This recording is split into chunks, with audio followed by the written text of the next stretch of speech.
नमस्कार दोस्तों, मैं हूं धर्मेंद्र कंवारी और आप देख रहे हैं हरिभूमि टीवी। पूर्व विधायकों के संस्मरणों की इस श्रृंखला में आज हमारे साथ हैं बाबू संत कुमार जी। संत कुमार जी सबसे कम उम्र में 25 साल की उम्र में हसनगढ़ से 1973 में भारतीय क्रांति दल के विधायक बने थे। चौधरी चरण सिंह की राजनीति को समझने के लिए इनसे बात करना बहुत ज़रूरी है। इसके साथ ही उस दौर में राजनेता कितने ईमानदार थे, उनकी राजनीतिक शैली कैसी होती थी और उस समय कैसी राजनीतिक परिस्थितियाँ थी, इस पर हम संत कुमार जी से बात करेंगे।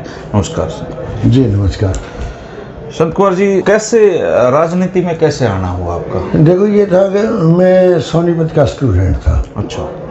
और मेरे दादाजी वकील थे, 1903 में वकील बने थे जी। First Jat lawyer of India. अच्छा, क्या नाम था उनका? चौधरी रामचंद्र एडवोकेट। अच्छा, पहले वकील थे वो? पहले वकील थे वो जाटों में, उनसे पहले कोई वकील नहीं था। तो हमारी फैमिली की बैकग्राउंड एजुकेशन की रही। मेरे बड़े भाई थे, वो भी वकील थे, जो मेरे से 13 साल उम्र में बड़े थे। अच्छा। और पंजाब में गुरदासपुर में सरकारी वकील रहे, फिर दिल्ली में उन्होंने प्रैक्टिस की, वहीं कोठी बनाई, वहीं का जी। तो मैं जब सोनीपत में पढ़ता था जी, उसमें छात्र राजनीति में काम किया। उस समय हरियाणा में कांग्रेस के अलावा कोई उनका सामने कोई मुख्य विपक्षी दल नहीं था। चौधरी चरण सिंह ने भारतीय क्रांति दल 1968 में बनाया था जी।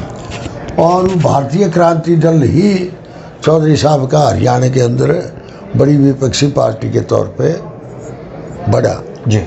उस समय चौधरी चांदराम जी, चौधरी दल सिंह जी, प्रकाश चंद बत्रा जी, कैप्टन फतेह सिंह जी, ये लोग भारतीय क्रांति दल के लीडर हरियाणा में होते थे जी। बलवंत राय तायल जी भी। और फिर भारतीय क्रांति दल के साथ 8 पार्टियां और शामिल हुई। सोशलिस्ट पार्टी, संयुक्त सोशलिस्ट पार्टी, बीजू पटनायक की उत्कल कांग्रेस, स्वतंत्र पार्टी, स्वतंत्र पार्टी जिनके अध्यक्ष पिल्लू मोदी जी थे जी। राजनारायण जी की सोशलिस्ट पार्टी, मधु दंडवते, मधु लिमेन जी की समाजवादी सोशलिस्ट पार्टी जी। तो ये 8 भारतीय क्रांति दल में चले, ये सारी भारतीय क्रांति दल में जयप्रकाश नारायण जी के आह्वान पे? नो, जयप्रकाश नारायण जी के आह्वान पे नहीं जी, चौधरी चरण सिंह के आह्वान पे। चौधरी चरण Singh was the biggest leader of India at that time. अच्छा, तो उस समय भारतीय पढ़ रहे थे जी पढ़ रहे थे ना उस समय मैं सोनीपत में पढ़ता था। और फिर 1971 में भारतीय क्रांति दल को हरियाणा में बनाने के लिए चौधरी साहब यहाँ आए थे। चौधरी साहब ने BKD की यूथ विंग का मेरे को अध्यक्ष, हरियाणा का अध्यक्ष बनाया था। उसके बाद भारतीय लोकदल बन गया, फिर भारतीय लोकदल की यूथ विंग का मैं अध्यक्ष रहा। उसी दौरान में 74 में 25 जून में 25 जून 1975 को इमरजेंसी लगी। इंदिरा जी का पेटिशन लूज करने के बाद राजाराम जी चुनाव जीत गए, पेटिशन से इमरजेंसी लगी। इमरजेंसी के विरोध में रोहतक में मैंने अपने साथियों के साथ, मैं बाबू जी इस पे आऊँगा, इस बात पे आऊँगा, लेकिन मैं पहले ये जानना चाहता हूँ कि उस दौर में जो राजनेता थे, बड़े राजनेता चौधरी चरण सिंह जो थे, एक तो उनसे आपकी मुलाकात कैसे हुई? मतलब वो आपसे प्रभावित, आप उनसे जुड़े कैसे? इतनी छोटी सी उम्र थी आपकी। हाँ। चौधरी साहब से मेरी फर्स्ट मुलाकात चौधरी साहब 1971 में जब रोहतक में पब्लिक मीटिंग के लिए आए, तो हम सोनीपत से के स्टूडेंट 2 बसें भर के 100-125 नौजवान टिकरी बॉर्डर पे हमने उनका स्वागत किया। और कोई मकसद नहीं था, बस चौधरी साहब आ रहे हैं। चौधरी साहब देश के ईमानदार आदमियों में गिनती होती थी। हम ये मानते थे कि इंदिरा गांधी का एक इंटरव्यू आया था, उन्होंने किसी पत्रकार ने पूछ लिया कि जी आपका वो मुख्यमंत्री बेईमान है, इल्ज़ाम लगे, आप उसको बदलते क्यों नहीं? तो उन्होंने यूपी के बारे में ये कहा था तो इंदिरा जी के मुंह से ये निकल गया कि मैं चौधरी चरण सिंह जैसे आदमी मेरी पार्टी में नहीं है तो उनको मुख्यमंत्री कैसे बनाऊं। तो तब से दिमाग में ये बात बैठ गई कि चौधरी साहब बहुत ईमानदार आदमी है। और फिर मेरी पहली मुलाकात हुई थी।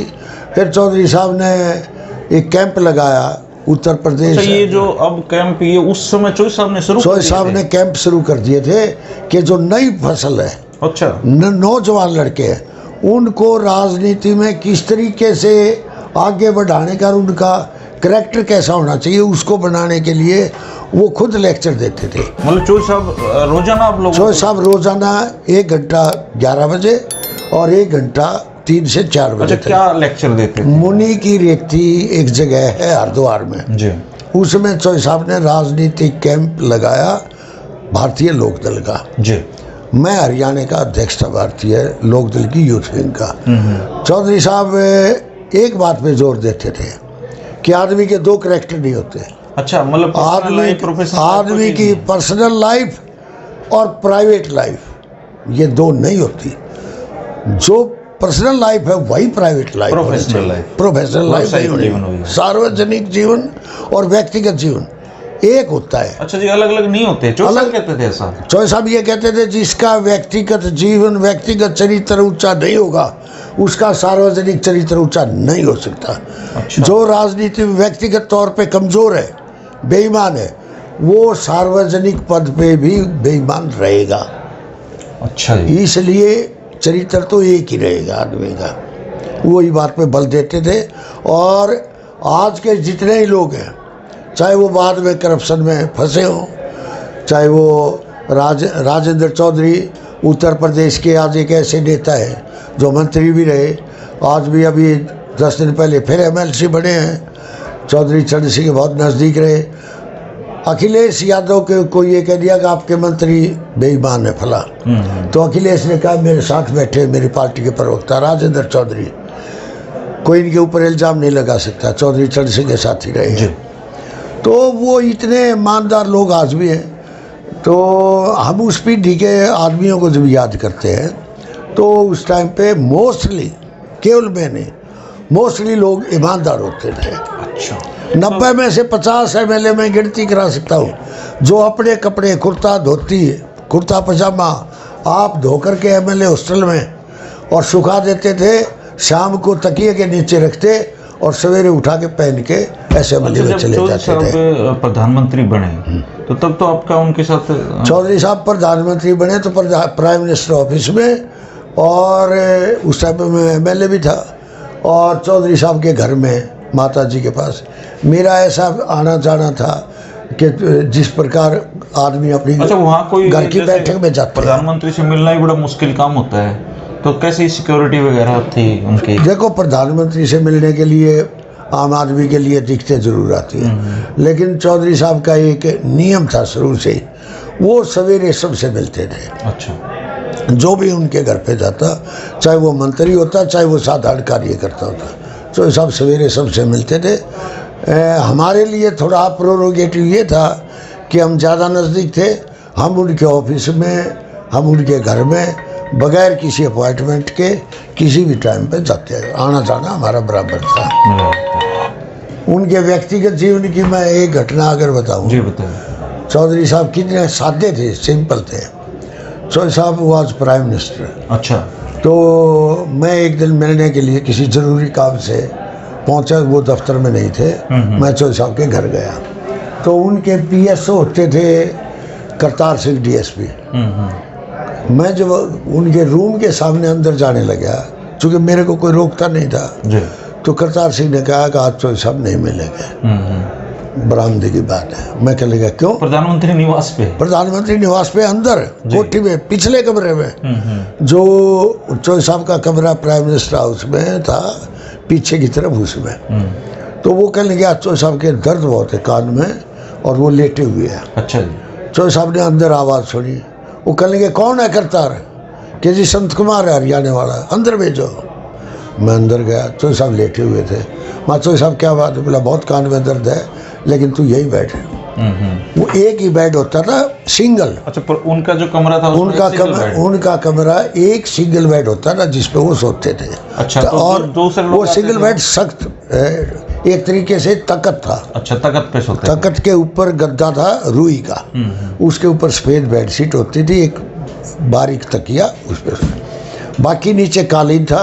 लोगों से बैठ कर जब बात करते, चाहे मंत्री आता, विदेश मंत्री और सारे आते, तो नीचे बैठ के बात करते थे। नीचे बैठ जाते, खुद भी तो सब नीचे बैठते थे पीछे लगा के, और लिखा पढ़ी भी नीचे, जैसे मुनीम वाले जैसे मुनीम रखता है ना आगे टेबल, तो इस तरीके से नीचे रख रखी थी। पीछे बहुत ही सरल प्रधानमंत्री, पीछे 8-10 गोल तकिया थे चारों तरफ दीवार के साथ, उसमें लोग बैठते थे। अच्छा, तो मिनी कैबिनेट मीटिंग भी उसी कमरे में होती, इस तरीके से बैठते। अच्छा, तो मैं जब वहाँ बैठा था, इतने में माता जी आए, उनके हाथ पे तकिया था, तौलिया था, तौलिए के ऊपर एक कटोरी। अच्छा, कटोरी में सरसों का गर्म तेल था जी। तो उन्होंने वो तेल में रुई डाल के कान में डालने लगी, तो चौधरी साहब कहने लगे, संत कुमार तुम अपने हाथ को उल्टा करो। ऐसे करवा लिया, ऐसे करवा लिया। तो माता जी को कहने लगे कि पहले तेल यहाँ डालो इनके। उन्होंने यहाँ डाला मेरे, कह लगे कैसा गर्म तो नहीं लगा बहुत? माँ जी हल्का गर्म है। कह लगे फिर ठीक है मेरे कान में डाल दो। तो उन्होंने जब डाल दिया, मैंने एकदम से रिएक्ट किया, चौधरी साहब आप प्राइम मिनिस्टर हो, यहाँ ऑल इंडिया के डॉक्टर मारे फिर रहे, आप उनसे इलाज क्यों नहीं कराते, क्या करा रहे हो? कह लेंगे सरसों के तेल में लहसुन की एक डोडी डाल के गर्म करके ले आइए तुम्हारी माता जी, और 15 मिनट में बिल्कुल ठीक हो जाऊँगा, मेरे कान बिल्कुल ठीक है, कोई जरूरत नहीं मुझे।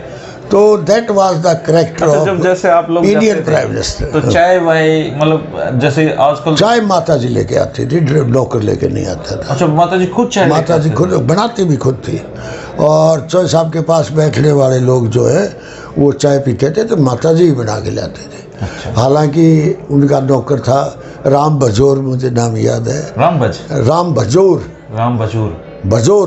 हाँ जी। तो बड़ा अच्छा था वो बताता। तो उनको तो यूपी से ही साथ ले रहे होंगे। चौधरी साहब यूपी से ही उसको साथ लेके आए थे। करतार सिंह उनका PSO होता था। तो चौधरी साहब जात पात से बहुत ऊपर थे। अच्छा, नफरत करते थे। वो यहाँ तक कोशिश करते थे कि जो नौजवान, ये कैंप में भी कहा उन्होंने, जो नौजवान इंटरकास्ट मैरिज करेगा उसको टिकट देने में प्रीफरेंस मिलेगा। अच्छा, और दिया। तो किसी ने अमल भी किया? अमल किया होगा जरूर। अच्छा। लेकिन मैं ऐसे बताता हूँ, चौधरी साहब ने व्यक्तिगत जीवन में अमल किया। चौधरी साहब ने अपनी बेटी की शादी दलित परिवार में करी, जो बाद में महाराष्ट्र के DGP रिटायर हुए। चौधरी साहब की एक बेटी वहाँ ब्याही हुई थी। तो चौधरी साहब जात पात से बहुत दूर थे। चौधरी साहब बड़े गजब के आदमी थे। चौधरी साहब आप छोटराम के बारे में कितने बार मिले गए, वो कल ये अफसोस है कि मैं चौधरी साहब से कभी नहीं मिल पाया। लेकिन वो चौधरी साहब की कदर कितनी करते थे, इसका मैं एक उदाहरण देता हूँ। मैं उस आदमी का नाम नहीं लूँगा, लेकिन वो एक समय में इंदिरा गांधी की सरकार में विदेश मंत्री थे, यूपी के ही रहने वाले थे। तो आप समझ जाओगे, वो चौधरी चरण सिंह यूपी के अंदर मिनिस्टर थे जी। चौधरी साहब एक सर्किट हाउस में रुके हुए थे, उसी में विदेश मंत्री रुके हुए थे। तो वो चाय पे दोनों इकट्ठे बैठ गए लॉन में। चौधरी साहब ने बताया ये, तो चौधरी साहब ने बात चल गई किसानों की। तो उस विदेश मंत्री जी ने कहा कि आपके तो बहुत बड़े लीडर चौधरी छोटूराम जी होते थे। चौधरी साहब कह लिए, वो तो हमारे नहीं, सारे देश के, जब पाकिस्तान, हिंदुस्तान, बांग्लादेश इकट्ठा था। चरण सिंह ने कहा। चरण सिंह ने कहा। तो मैंने कहा कि वो तो सारे देश के किसानों के सबसे बड़े लीडर हुए हैं चौधरी छोटूराम। तो उस विदेश मंत्री ने कहा कि उन्होंने हमारे यहाँ नौकरी की है। अच्छा। चौधरी साहब चुप रहे, कहेंगे नहीं। वही विदेश मंत्री चौधरी साहब इस देश के होम मिनिस्टर बने, मोरारजी देसाई प्रधानमंत्री बने, और उस विदेश मंत्री की कांग्रेस पार्टी में टकराव हो गया, इंदिरा जी से बिगाड़ हो गया, और उन्होंने कांग्रेस पार्टी छोड़नी पड़ गई और वो घर बैठ गए, ना लोकसभा में रहे ना राज्यसभा में। एक दिन वो चौधरी साहब से मिलने के लिए आए हुए और वो ड्राइंग रूम में बैठे। चौधरी साहब होम मिनिस्टर थे जी। हम चौधरी साहब से मिलने के लिए गए, मैं और राजेंद्र चौधरी गाजियाबाद से एमएलए थे। तो करतार सिंह अंदर गया और हमारे को दोनों को ड्राइंग रूम से बैठा के चौधरी साहब बुला रहे अंदर जाओ। हम अंदर गए, मैंने कहा चौधरी साहब वो एक्स फॉरेन मिनिस्टर बैठे, आप उनसे पहले बात कर लो। तो कहने लगे नहीं, उनको 1 घंटा बैठाऊंगा अभी। मैं कहने लगा क्यों? तब उन्होंने ये घटना बताई कि इस आदमी ने मेरे हमारे लीडर किसान के लीडर के बारे में ये कहा था कि उसने हमारे घर पे नौकरी करी है। आज उसको ये एहसास कराता हूँ कि ये इस किसान के घर पे तू 1 घंटा बाहर बैठा है। देखो आता करेक्ट। मतलब आप समझ गए होगे वो विदेश नहीं, मैं नहीं समझ पाया। वो कभी काला कंकर के राजा रहे हैं। काला कंकर के राजा, ठीक है। जिन्हें सिंह जी उनके नाम थे। तो ये चौधरी साहब का कैरेक्टर था। ये चौधरी साहब का कैरेक्टर था। वो शराब वराब भी नहीं पीते थे? चौधरी साहब ना शराब पीते थे, ना अंडा खाते थे। ताश खेलते थे वो? चौधरी साहब जब बहुत ज़्यादा टेंशन में होते, चौधरी साहब के बारे में ये गलत, चौधरी साहब के बारे में ये गलत प्रचार है कि चौधरी साहब रोज़ाना ताश खेलते थे। नहीं, अच्छा। वो कभी ताश खेलने के ज़्यादा इच्छुक नहीं थे। वो जिस समय वो मुख्यमंत्री थे तभी बताते थे कि जिस समय किसी प्रॉब्लम से 2-4 होना पड़ता था और वो टेंशन में होते, तो कोई चाय पीता है, कोई दारू पीता है, तो चौधरी साहब अपने 2-4 दोस्तों को बुलाते और ताश खेलते थे। ताश भी उनके साधारण गेम होते थे, तरफ बोल, रम्मी। एक बार मैं चौधरी साहब के पास गया और ताश खेलने लगे, तो चौधरी साहब के लिए मैं चौधरी साहब के सामने बैठ गया। तो कह लगे मेरे साथ नहीं बैठेगा, तू इधर बैठ। अच्छा। मैं कह लगा जी मैं तो आपके साथ बैठ खेलूँ। तो चौधरी साहब ने मजाक में कहा फिर मैं चिड़ी का इशारा कैसे करूँगा? तो मैं उठ के दूसरी तरफ बैठ गया। तो चिड़ी का इशारा कैसे? चिड़ी का इशारा मैं कैसे करूँगा? चिड़ी का पता डालो। बहुत बढ़िया जी, बहुत ही बढ़िया। चौधरी साहब, तो चौधरी साहब के अंतिम दिनों में भी मुलाकात हुई आपकी? मैं चौधरी साहब बीमार थे, चौधरी साहब बोल नहीं पा रहे थे, मैं तब भी गया, बहुत बार गया। अगर 10 दिन 15 दिन नहीं तो हफ्ते में भी जाता था। अच्छा। तो एक बार मैं चौधरी साहब की बताता हूँ। चौधरी साहब कुर्सी पे बैठे थे, उनको अधरंग था पूरे तरीके से, पूरे शरीर पे, बोलते भी ठीक से, उनकी ज़्यादा बात समझ में नहीं आती थी, लेकिन कुछ लोग उनकी बात को समझ लेते थे। तो मैं थोड़ी देर बैठा रहा, आधा पौना घंटा। रशीद मसूद एक्स MP जो मुजफ्फरनगर के थे, वो उनके पास बैठे। तो चौधरी साहब ने पर्दा हटवाया शीशे का, ये इसको हटाओ। वो करतार सिंह बैठा है, चौधरी साहब ने देखा सूर्य छिपने लग रहा है। तो मेरे को कहा ठीक, तो जाओ दूर जाना, मतलब इस टूटे फूटे लैंग्वेज में, तुम्हें रोहतक जाना है तो जाओ। मतलब वो उस टाइम भी मतलब इतनी सोच रखते थे। अच्छा, ये चौधरी अजीत सिंह और ये कहाँ थे उस समय, मिलते थे कभी? चौधरी अजीत सिंह उस टाइम तो वहीं आगे थे। चौधरी साहब अजीत सिंह के बारे में मैंने एक बात नहीं कहनी चाहिए, लेकिन ज़रूर कहूँगा।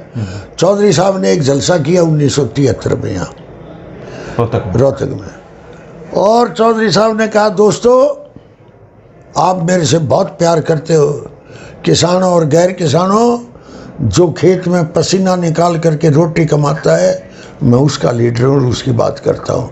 इस नाते से आपको एक बात कहता हूँ कि मेरे मरने के बाद मेरा बेटा अजीत सिंह अगर मेरे नाम से वोट मांगे तो मेरे नाम से वोट मत देना, उसके करैक्टर को देख लेना वोट देने लायक है कि नहीं। क्योंकि मैं किसान का बेटा हूँ, वो मैं मंत्री था तब पैदा हुआ, वो अमेरिका में रहता है। कुछ लोग बताते हैं कि वो इतनी लंबी सिगरेट भी पी लेता है, इसलिए वंशवाद में आकर के मेरे नाम से वोट मांगे तो मत देना। ये करैक्टर आज देश के किसी नेता में नहीं है, ये बात कहने का नहीं है जी। किसी नेता तो सारे चाहते हैं जो अपने बेटे के बारे में ये बात कह दे। जो लोग उसको जानते हैं, चौधरी चरण सिंह को जानते हैं। चौधरी चरण सिंह से एक बार आप जैसे मित्र ने सवाल कर लिया 1982 में, 1980 के चुनाव में, जब सब चौधरी साहब की पार्टी में उस टाइम तो 42 से 1991 दोबारा जब चुनाव हुई 1985 में इंदिरा जी की मौत के बाद जी सफाया हो गया सभी दलों का। चौधरी साहब की पार्टी के चौधरी साहब अकेले जीत के यूपी से और एक बिहार से जीता। आप जैसे पत्रकार ने पूछ लिया, चौधरी साहब अगर आप भी चुनाव हार जाते हैं तो आप कैसा महसूस करते हैं? कल ये पॉलिटिक्स में हार जीत होती रहती है। अच्छा। लेकिन मैं एक बात महसूस करता कि मैं रहता कहाँ, मेरे पास तो कोई मकान नहीं है। अच्छा, दिल्ली में जो आदमी 1937 से चुनाव जीतता रहा हो और 1985 में चुनाव हार जाए और फिर वो ये कहता कि मैं अगर हार जाता तो मैं रहता कहाँ, मेरे पास दिल्ली में, लखनऊ में, मेरठ में कोई मकान नहीं है। वो कितना ईमानदार था ये देखो। एक बात और उनका किस्सा सुनाता हूँ जी। चौधरी भजनलाल ने चौधरी चरण सिंह को खुश करने के लिए माता जी के नाम पे, गायत्री जी के नाम पे, तब गुड़गांव इतना डेवलप नहीं था, फरीदाबाद बहुत डेवलप था। फरीदाबाद में एक प्लाट गायत्री जी के नाम से अलॉटमेंट करके हुड्डा सेक्टर का उनको दे दिया। जाके चिट्ठी दे और ये भी दे दिया आपकी किस्त भर दी गई। चौधरी साहब को लेटर दिखाया, चौधरी साहब ने लेटर टाइप करवाया और चौधरी साहब ने कहा कि आदरणीय मुख्यमंत्री जी, आपने शायद मेरे हालात देख के, हमारे पास कोई प्लाट नहीं है, आपने फरीदाबाद में एक प्लाट मेरे मिसेज को दिया है, इसके लिए आपका धन्यवाद।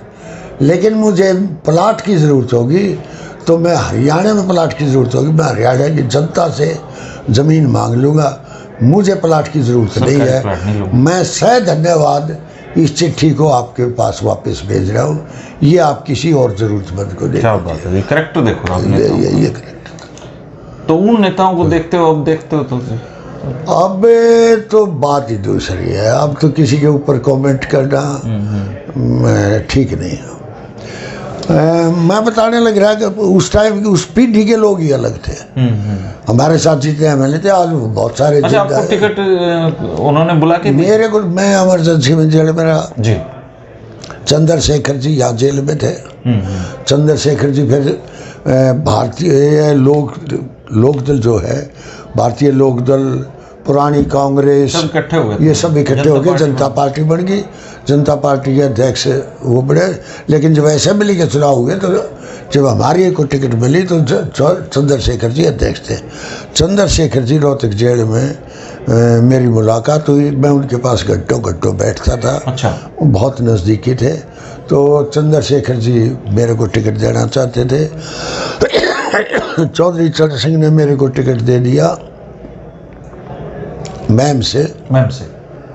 तो मैंने जाके चंद्रशेखर जी के पास गया। मैं पहले चौधरी साहब के पास गया। चौधरी साहब किसी मीटिंग में बिजी थे, होम मिनिस्टर हो। तो मैं चंद्रशेखर जी के पास गया। मैंने कहा जी ये टिकट वापस लो। बोला क्यों? माँ मैं, मेरा हल्का नहीं है, मैं आप यहाँ बन जाते आप? हाँ बिल्कुल, कहीं से भी बन जाते। जनता पार्टी की हवा थी। तो मैं यहाँ पे बोला किसको दो? मैं यहाँ से सिटी का एमएलए हरसू बुरा उसको दो या बाकी आपकी मर्जी। तो बोला आपको, मगा मेरे को कलोई से दो या हसनगढ़ से दो। कलोई से चौधरी चांदराम जी तो हरिचंद हुड्डा को चाहते थे। अच्छा। हरिचंद हुड्डा भी मेरे साथ इमरजेंसी में जेल में थे। तो मैंने कहा जी ठीक है, मुझे हसनगढ़ से दो। तो चौधरी चंद्रशेखर जी ने मेरी टिकट को मैम से बदल के मुझे हसनगढ़ से दे दी, लिख दिया। टिकट तो उन्हीं के दस्तकों से होती थी।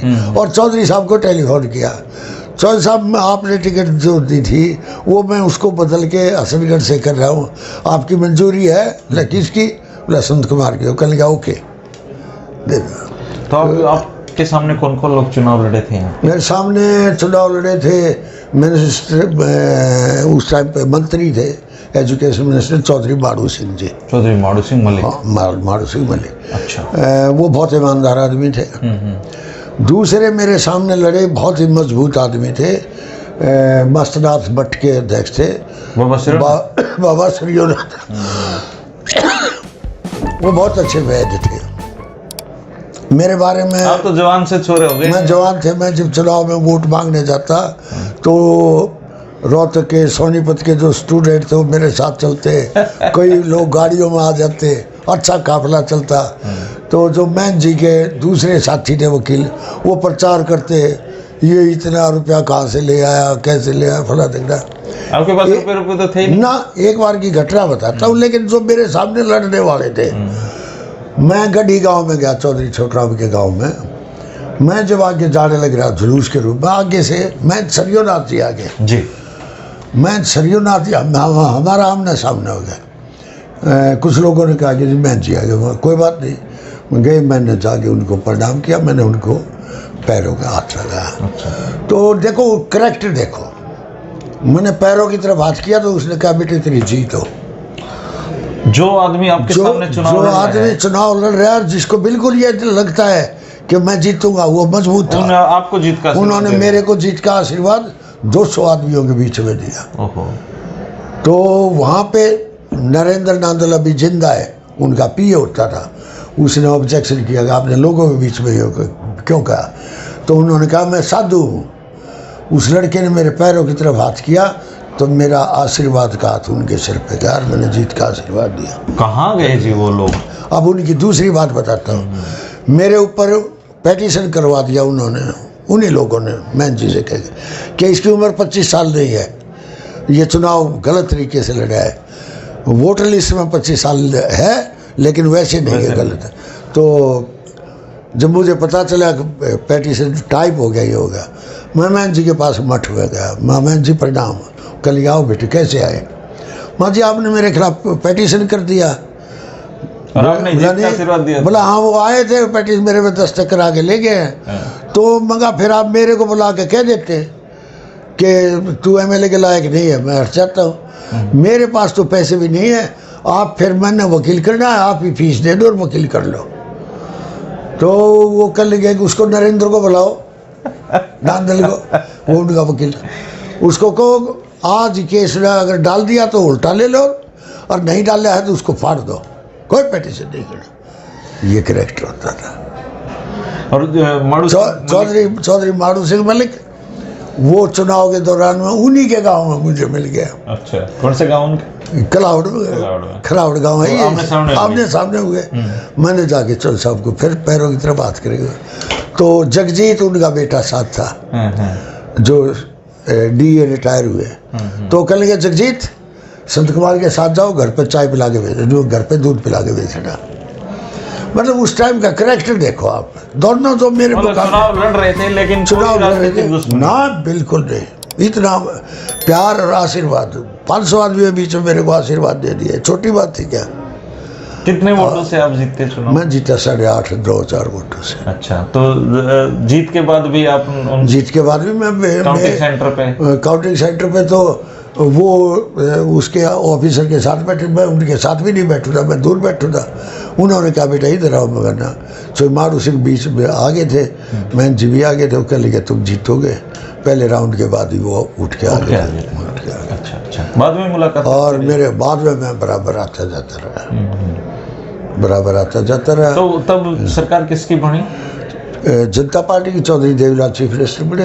अच्छा, चौधरी देवीलाल चीफ मिनिस्टर बने, लेकिन ऐसा कहा जाता है कि चौधरी दल सिंह को वो चीफ मिनिस्टर बनाना चाहते। चौधरी दल सिंह ऐसा था जी? चौधरी दल सिंह 100% हरियाणा के मुख्यमंत्री होते अगर वो इमरजेंसी हटने से 2 महीने पहले, करीब 1.5 महीना पहले, हम रोहतक जेल में थे। चौधरी दल सिंह भी रोहतक जेल में थे। चौधरी बंसीलाल जी रोहतक जेल में आए। डोडी में सरदार मान साहब जो हैं वो जेल सुपरिटेंडेंट होते थे। उनकी मार्फत चौधरी दल सिंह को चौधरी बंसीलाल जी ने बुलाया। ऐसा क्या बोला उन्होंने क्या बोला ये हमें मालूम नहीं है, लेकिन इस मुलाकात के बाद तीसरे दिन चौधरी दल सिंह जी जेल से बाहर चले गए। अच्छा। और उन्होंने 1 हफ्ते बाद ऐलान कर दिया कि मैं कांग्रेस भारतीय लोकदल छोड़ता हूँ, BLD छोड़ता हूँ और कांग्रेस ज्वाइन करता हूँ। इस बात से चौधरी चरण सिंह को काफी झटका लगा गया कि उनका साथी था, ईमानदार आदमी था और बड़ा लीडर था, वो छोड़ गए। फिर उसके बाद में रास्ता खुला कि भाई हमें चीफ मिनिस्टर चौधरी चांदराम को। अच्छा, चौधरी चांदराम को भी ऑफर आया था? ऐसा होता तो पहले दलित मुख्यमंत्री। ऑफर ही नहीं हुआ। चौधरी चरण सिंह ने जिद लगाई कि चौधरी चांदराम मुख्यमंत्री बनेगा। तो वो झाजरानी मंत्री थे ना उस समय? वो झाजरानी मंत्री थे और चौधरी साहब को उन्होंने कहा मैं नहीं बनूंगा।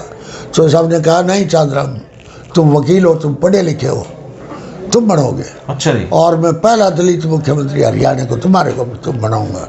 तो साहब ने बहुत जिद लगाई, लेकिन चौधरी चांदराम ने खुद चौधरी देवीलाल को प्रपोज किया। अच्छा, चौधरी चांदराम ने देवीलाल जी का नाम? हाँ, उन्होंने कहा कि नहीं, देवीलाल जी को बनाओ। देवीलाल जी ने काफ़ी संघर्ष किया है और पुराने लीडर हैं, किसान की बात करते हैं, गरीब आदमी के। चौधरी देवीलाल जी किसान के गरीबों की बात तो करते, हिमायती थे। तो आप मिलते ना थे चौधरी देवीलाल से भी उस समय? तो रोजाना खूब। अच्छा, कैसा? चौधरी देवीलाल जी भी तो जेल में थे रोहतक के। जी जी। वो पहले महेंद्रगढ़ जेल में थे, तो बीमार हो जाते, जब रोहतक आते थे ट्रांसफर होके फिर यहाँ बहुत रहते। एमरजेंसी के दिनों पे लौटूंगा, लेकिन उससे पहले मैं ये जानना चाहता हूँ कि चौधरी देवीलाल और चौधरी चरण सिंह, इन दोनों में एक बार बिगाड़ भी हुआ, बहुत जबरदस्त बिगाड़ हुआ। उसके क्या कारण थे? उसके कारण तब आप चौधरी चरण सिंह के साथ ही रहे? मैं और मेरे साथ 10 MLA और हम 11 MLA चौधरी चरण सिंह के साथ रहे। हम ये भी मानते थे कि चौधरी देवीलाल कसूरवार नहीं है, चौधरी चरण सिंह तो कसूरवार है ही नहीं।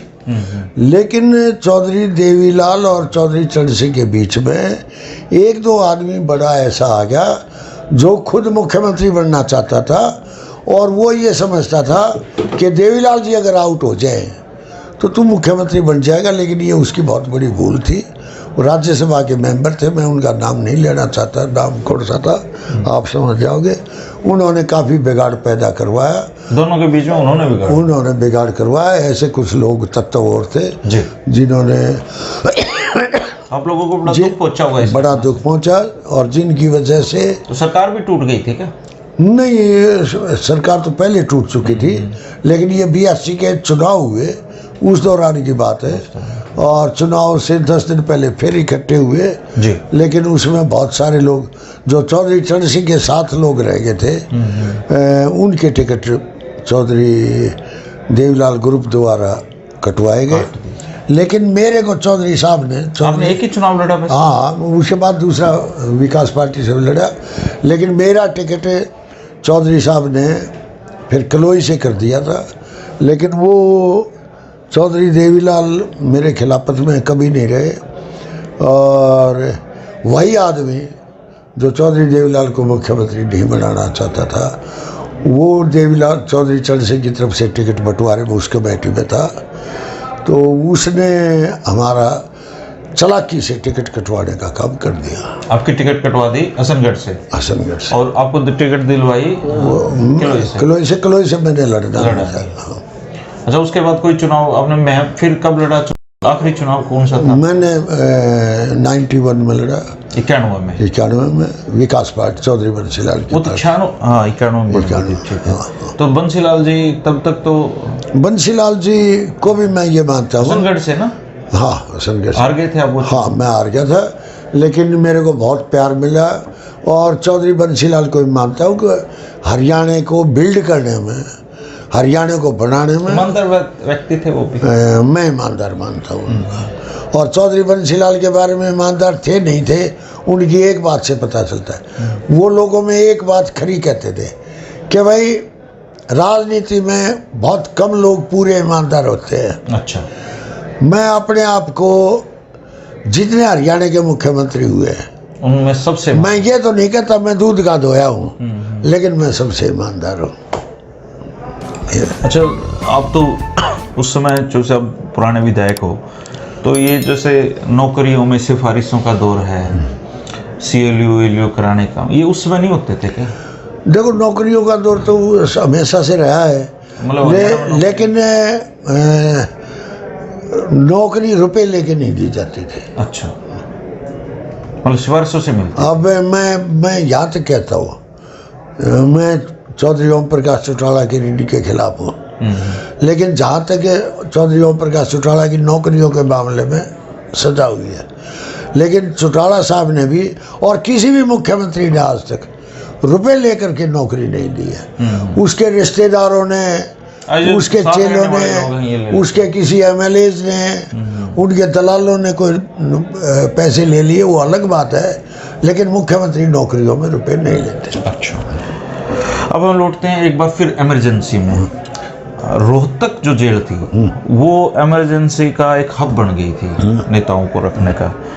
उसमें दो इमरजेंसी के दो खलनायक माने जाते हैं, संजय गांधी और चौधरी बंसी लाल। तो जब आप लोग अंदर थे, एक तो मैं ये जानना चाहूँगा कि कौन कौन बड़े नेता थे और उस समय आप क्या सोचते थे? इमरजेंसी में देखो, जो रोहतक जेल में जो बड़े लीडर थे उनमें सबसे बड़े नाम आते हैं,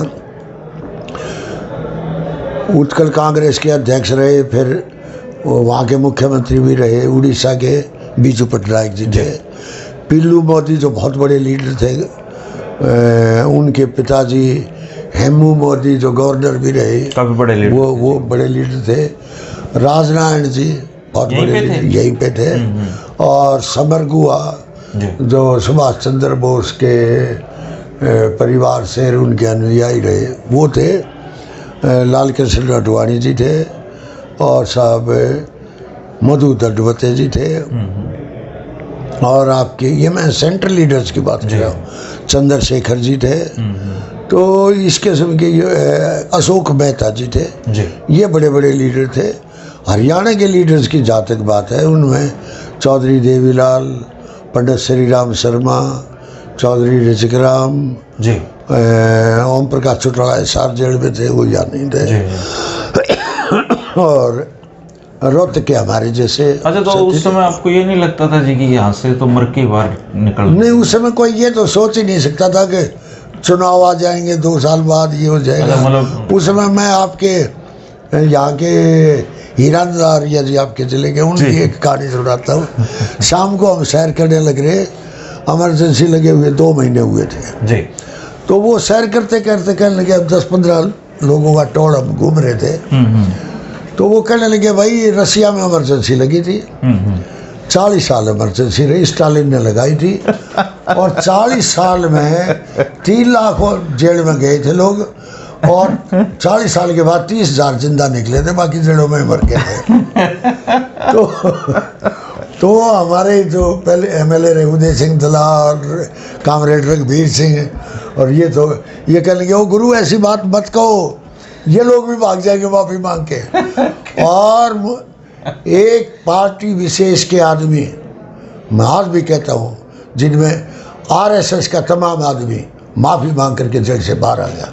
अच्छा, ये सब बाहर आ गए हैं? ये बाहर आ गए। रोहतक की जेल में रिकॉर्ड है, ये माफी मांग के बाहर आए हैं। तो आपने नहीं मांगी माफी? हम क्यों मांगते माफी? हम इमरजेंसी का विरोध करते रहे। और जब तो घर से जैसे मिलने देते थे घर वालों को? शुरू में नहीं मिलने देते थे, डिप्टी कमिश्नर की इजाजत होती थी, ये होती थी। लेकिन बाद में ऐसी बाद में ठीक हो गया था, बाद में मिलने सारे नेता इकट्ठे बैठे रहते थे। सवेरे शाम इकट्ठे बैठते थे, दिन में लोग पढ़ते भी थे। पढ़ने लिखने वाले कौन से नेता थे? पढ़ने लिखने वाले बहुत थे। पढ़ने लिखने वाले में सबसे ज़्यादा नंबर 1 थे अशोक मेहता जी। अच्छा, अशोक मेहता जी बहुत लिखते थे, बहुत पढ़ते थे। महारानी पटियाला उनसे मिलने के लिए भी आती थी। अच्छा, उनको फ्रूट व्रूट दे के जाती थी। पिल्लू मोदी की मिसेज बहुत सामान लेके आती थी, इतना सामान लेके आती थी सबके लिए कि जेल में जो बंदी थे हमारे जैसे, सबको पिल्लू मोदी की तरफ से कुछ ना कुछ मिलता था। अच्छा, और मेरा लग जाएगा तो पिल्लू मोदी की वो अंदर उनको अलाउड था, वो जेल के अंदर मिलने आती थी। वो कभी ड्यूटी में, पिल्लू मोदी जी कभी बाहर मिलने के लिए नहीं गए, वो जहाँ रहते थे वही। तो इंदिरा गांधी के बारे में क्या बातें करते थे उस समय? इंदिरा गांधी के बारे में लोग वहाँ लोकगीत भी बना रखे थे।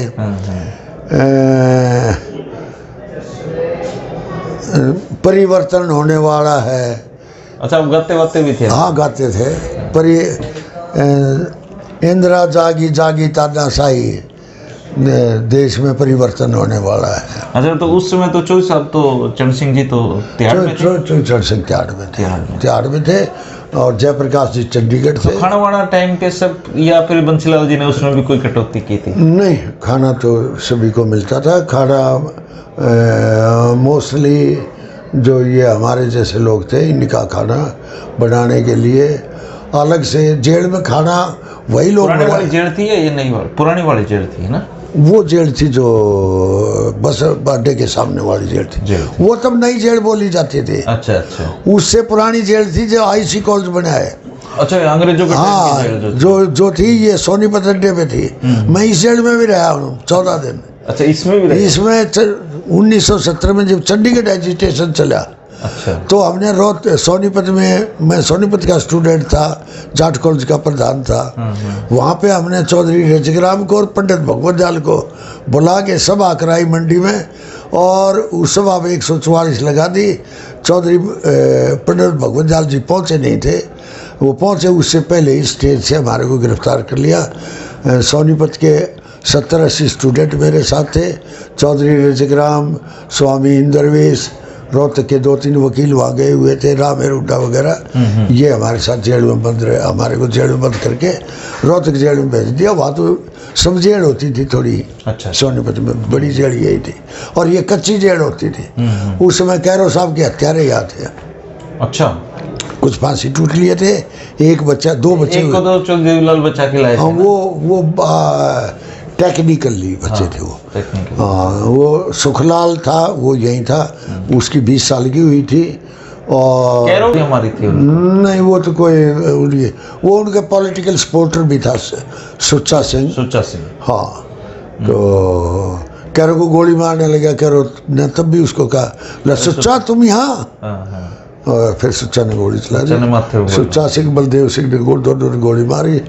और ये जो बाद में बच्चे, उनके लिए तो सैली अलग बना रखी होगी। हाँ, वो तो फांसी टूट चुके थे उस टाइम पे। ये 2 बचे थे, सुखलाल था यहाँ जेल में, और एक फरार था, बाद में गिरफ्तार हो गया था। चौधरी देवीलाल की सियासत, दयाचंद जो था, दया सिंह बाद में, दया सिंह को फांसी की सजा हुई, फिर ज्ञानी जैल सिंह के टाइम पे वो रिहा हुआ। तो फांसी यहाँ तो नहीं तोड़े थे ना कोई भी? फांसी यहीं तोड़े थे। यहीं तोड़े थे? उस पुरानी वाली जेल? इस पुराने वाली जेल यहीं तोड़े। IC कॉलेज के साथ बलदेव सिंह और सच्चा सिंह दोनों यहीं फांसी टूटे थे। अच्छा, उस समय आप जेल में थे? उस समय नहीं थे, वो पहले टूट गए। तो चौधरी देवीलाल लोक कल्याण के बारे में, जैसे चौधरी देवीलाल जी लोगों के बीच का आदमी था। उसमें आपको तो बेटा ही कहते होंगे वो? चौधरी देवीलाल तो बहुत प्यार करते थे, बेटा कहते थे। चौधरी देवीलाल गांव का आदमी था, और गांव की भाषा बोलता था, गांव की उत्थान की बात करता था। अच्छा, ये जो बलदेव सिंह तायल जी झांसी से जो विधायक होते थे, हाँ, ये तो बहुत अमीर आदमी थे उस समय भी। बहुत अमीर था। तो लेकिन क्या ये भी ईमानदारी से ही राजनीति करते थे? बलदेव सिंह जी और बलवंत राय तायल भी वैश्य थे जी, हिसार से। हाँ जी। लेकिन और तीसरा, बलवंत राय तायल जी ने तो झंडा ही हिसार में पहला। हाँ, और तीसरा था बाबू मूलचंद जैन। वो भी हिसार से थे? वो करनाल से। तीनों ईमानदार थे। वो स्वतंत्रता सेनानी थे बाबू। हाँ, बाबू मूलचंद भी, और ये भी बलदेव जी भी, बलवंत राय जी। मतलब ये कब आया जी राजनीति में ये धन का प्रभाव? 82, आफ्टर 82।